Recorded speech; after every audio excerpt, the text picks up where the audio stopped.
এইটা আমি বলবার পর ওই বিএনপির 2-4 জন তারা আবার টক শোতে বলেছে যে বিএনপি কয় বছর থাকবে, এইটা নিয়ে দেখি অনেকের খুব মাথা ব্যথা। মাথা ব্যথা থাকবে না, কেন থাকবে?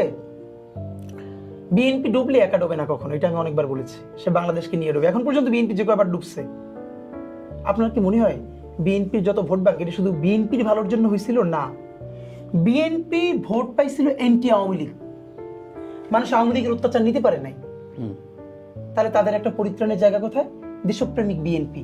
সেই বিএনপিকে যখন সে ডেভিয়েটেড হইতে দেখে, বেগম জিয়ার বিএনপি এখন কতটুকু ফাংশন করে, ভারতীয় আধিপত্যবাদের ব্যাপারে বেগম জিয়ার যে অবস্থান, শির দ্বারা সোজা করে দাঁড়িয়ে থাকা। প্রণব মুখার্জি ঢাকায় আসলেন, ওনাকে ডাকলেন, কিন্তু ওনার তখন হরতাল চলে। উনি বললেন আমি যদি গাড়ি নিয়ে বের হই তাহলে বলবে যে অন্যের গাড়ি বন্ধ, আমার গাড়ি কেন, আর আমি তো হেঁটেও যেতে পারবো না। তো এই যে গার্ডস,